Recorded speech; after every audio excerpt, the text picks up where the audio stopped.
Bienvenue sur Africa 24 dans cette nouvelle édition du QG News. Voici les titres de l'actualité. La mise au point du ministre de l'Intérieur béninois Alassane Seydou relative à la délimitation des frontières entre le Bénin et le Togo. Les autorités locales et la presse ont été appelées à la prudence face à la désinformation. Une problématique qui pourrait, selon lui, être un frein à la cohabitation pacifique entre les communautés. Une conférence pour mettre en avant le potentiel économique de la Somalie. C'est la stratégie initiée par les autorités qui ont profité de cette occasion pour lancer un message aux partenaires internationaux. Et puis le lancement au Maroc du projet renforcement du développement durable de la ville de Marrakech à travers une planification et un financement innovant. Son enjeu, favoriser la transformation écologique de la ville en misant notamment sur le développement des énergies renouvelables ou encore la gestion durable des déchets solides. Mais tout d'abord, 2023, une année électorale importante pour le Gabon. Le pays organise cette année ses élections présidentielles, législatives et locales. À l'approche de ces scrutins, les opérations de révision des listes électorales avaient démarré au mois de mai.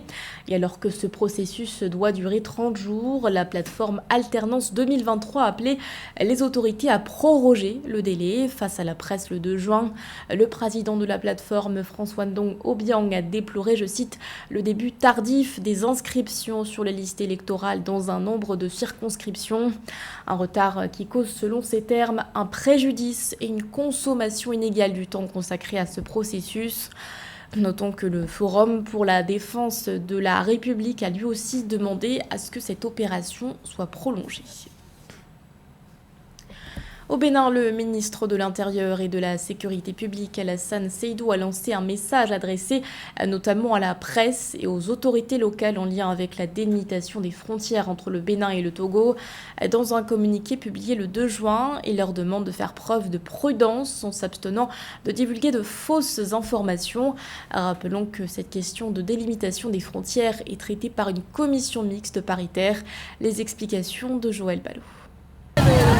Pour mettre fin aux polémiques autour de la frontière Bénin-Togo, longue de 651 km et qui délimite les territoires du Bénin à l'est et ceux du Togo à l'ouest, le ministre béninois de l'Intérieur, Alassane Seydou, a publié un communiqué le 2 juin. Il notifie les autorités locales et la presse de s'abstenir de propager de fausses informations susceptibles d'entraver la cohabitation pacifique entre les peuples du Bénin et du Togo, notamment en ce qui concerne les villages et hameaux situés le long de la ligne de démarcation.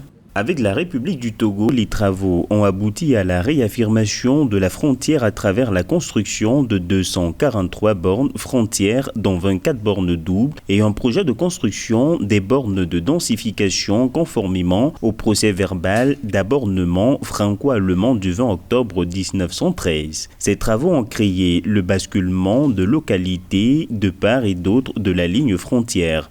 L'équipe technique conjointe s'apprête à rédiger la cartographie de la ligne frontière qui fera ressortir la position réelle des villages et hameaux par rapport à la ligne. Les localités situées à l'est seront sous la souveraineté du Bénin et celles à l'ouest seront sous la souveraineté du Togo. Avant ces travaux, la revendication d'un village ou hameau ne saurait se faire par des acteurs frontaliers ni par les populations vivant dans les zones frontalières ne maîtrisant pas la ligne frontière. La construction de bornes de densification va permettre aux populations riveraines de connaître les limites de leur territoire afin d'éviter tout conflit. Le véritable problème, c'est la faible présence de l'État dans les localités frontalières. En effet, plus vous vous éloignez des capitales en Afrique, et moins vous avez d'État.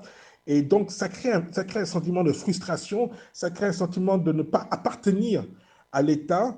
Et ça entraîne des porosités au niveau des frontières qui facilitent du coup la circulation de la criminalité, la circulation du trafic. Et des fois, vous avez des populations qui, manquant de services publics dans leur contrée, vont la chercher ailleurs. Et ce qui crée aussi donc des frustrations. Notons que si le Bénin collabore de façon plus collégiale avec le Togo sur la délimitation de leurs espaces terrestres et maritimes respectifs, le Togo est également en pourparlers avec le Ghana sur la même question. Retour à présent sur la prestation de serment du nouvel exécutif de la commission de la CEMAC. Nommé en mars dernier, les nouveaux membres ont prêté serment devant la Cour de justice communautaire en présence du président tchadien de transition, Mahamat Idriss Déby. Leur prise de fonction intervient dans un contexte politique et économique complexe. Reportage de notre correspondant Mahamat Ramadan. Les membres du bureau de la communauté économique et monétaire de l'Afrique centrale ont prêté serment devant la Cour de la justice communautaire vendredi 2 juin 2023 à N'Djamena. Désignés par leurs pays respectifs et nommés officiellement en marge de la 15e conférence des chefs d'État, les membres de la nouvelle équipe ont pris fonction dans un contexte économique et politique sous-régional difficile. La transition politique au Tchad, le processus de référendum en RCA, la relance de l'économie communautaire post-Covid et l'accélération de l'intégration sous-régionale sont autant de défis qui attendent le nouveau gouvernement. Pour le bien de la communauté, pour le bien de la CEMAC, pour redorer le blason de la communauté et pour lui donner plus de crédibilité. Voilà ce que je peux dire, sous la houlette du président Ngonga, qui est le président de la commission. L'équato-guinéen Balthazar Ngongan Edio a pris officiellement fonction comme président de la commission de la CEMAC en remplacement du professeur Daniel Onaondon. Conscient des défis économiques de la sous-région, les nouveaux membres du gouvernement de la communauté économique et monétaire de l'Afrique centrale espèrent mobiliser et coordonner les actions des institutions communautaires spécialisées dans le but de mettre en œuvre l'agenda défini par la 15e conférence des chefs d'État, notamment la relance effective de la croissance économique des États membres. À titre plus personnel, je peux simplement dire que je mesure l'ampleur de la tâche. Je mesure également l'ampleur de l'engagement qui est pris ici à N'Djamena aujourd'hui devant la Cour de justice de la CEMAC et devant le chef de l'État. Donc nous savons que la mission est certainement très ardue, mais honoré de cette confiance que nous ont fait les chefs d'État de la CEMAC et honoré également donc de cette présence nombreuse qui était ici pour notre prestation de serment. Pour rappel, l'audience solennelle de prestation de serment a été présidée par la présidente de la Cour de justice communautaire d'Afrique centrale, Elenga Ngaporo, en présence du président de la République du Tchad, Mahamat Idriss Déby. La Somalie est en quête de prospérité économique. Le pays a organisé sur 2 jours une conférence pour mettre en exergue son potentiel, notamment dans le secteur agricole. Un rendez-vous majeur aux yeux des autorités qui souhaitent attribuer à la Somalie une nouvelle image souvent ternie par le terrorisme et la famine. Un sujet de la rédaction. Investisseurs, représentants d'institutions ou encore membres du gouvernement y ont répondu présents. La Somalie a abrité du 30 au 31 mai une conférence économique. L'enjeu, mettre en avant les potentialités du pays. Le Premier ministre, Hamza Abdi Barre, a profité de cette occasion pour lancer un message aux partenaires internationaux. Cette conférence économique marque un moment important dans l'histoire de notre pays. C'est une preuve de notre engagement à tracer une nouvelle voie vers la prospérité économique et un avenir meilleur pour tous les Somaliens. Nous vous invitons à nous rejoindre dans ce voyage pour investir en Somalie et à vous associer à notre secteur privé. À nos partenaires internationaux, je vous invite à voir au-delà des défis auxquels la Somalie a été confrontée dans le passé.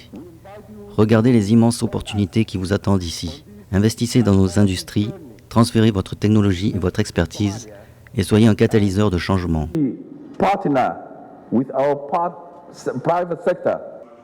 Parmi les opportunités d'affaires dont dispose le pays, le secteur pétrolier mais aussi agricole, un domaine qui représente jusqu'à 60% du produit intérieur brut de la Somalie selon les Nations Unies. Mais ce potentiel se heurte à un fléau qui sévit dans la corne de l'Afrique, la sécheresse. En 2022, elle a causé la mort d'environ 43 000 personnes dans le pays, d'après un rapport conjoint du ministère de la Santé, de l'OMS et de l'UNICEF. La Somalie est prête pour les affaires. Nous avons du pétrole, une longue côte inexploitée pleine de poissons et des terres arables autour de 2 rivières. Venez investir en Somalie, nous sommes prêts à faire des affaires avec le monde. Des opportunités d'investissement freinées aussi par l'insécurité. La Somalie est en effet ciblée par des attaques terroristes perpétrées par Al-Shabaab. le groupe djihadiste affilié à Al-Qaïda qui sème régulièrement la terreur à Mogadiscio.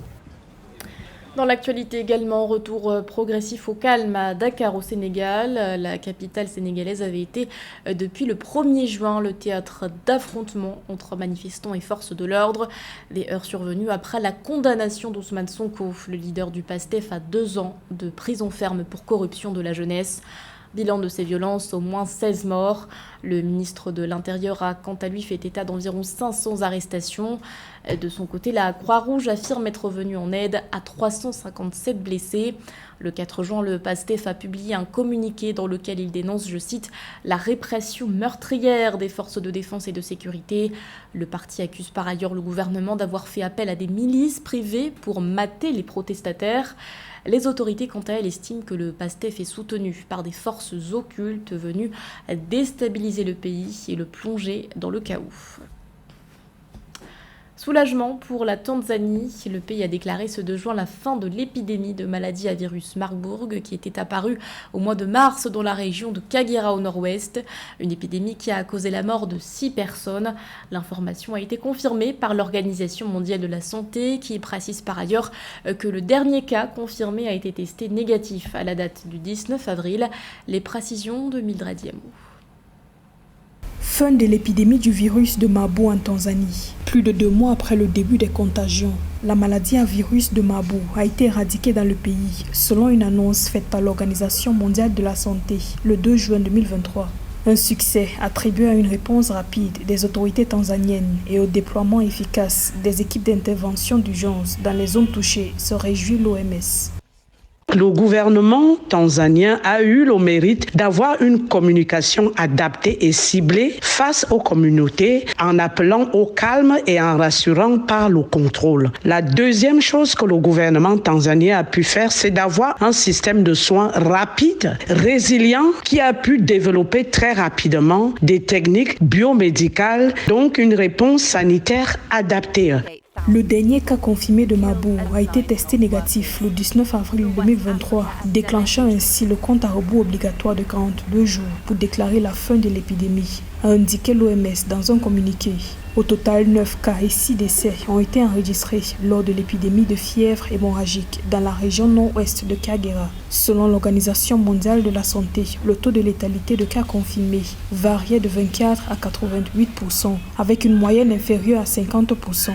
Comment faire pour que ces efforts soient constants et durables? La première stratégie, c'est d'éviter le contexte de pluralisme médical en Afrique. Il faut une éducation à la santé pour sensibiliser les populations à la réponse médicale adaptée. Et enfin, je dirais une réponse qui concerne plus l'État tanzanien, mais aussi les États voisins, les virus n'ayant pas de frontières, c'est de développer la diplomatie sanitaire. Le ministère tanzanien de la Santé a confirmé la présence du virus de Marburg dans le pays le 21 mars 2023.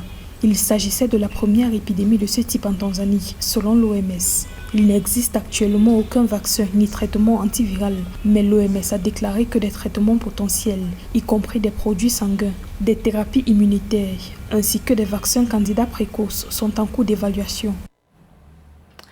Renforcement du développement durable de la ville de Marrakech à travers une planification et un financement innovant. C'est le nom du projet d'envergure lancé par les autorités marocaines le 31 mai dernier.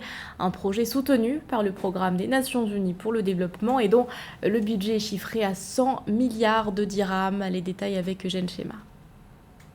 Le projet renforcement du développement durable de la ville de Marrakech à travers une planification et un financement innovant compte faire de la ville ocre une référence en matière de durabilité au Maroc et à l'international. L'initiative, lancée officiellement le 31 mai 2023, est soutenue par le ministère de la Transition énergétique et du Développement durable du Maroc, le Programme des Nations Unies pour le développement et le Fonds pour l'environnement mondial.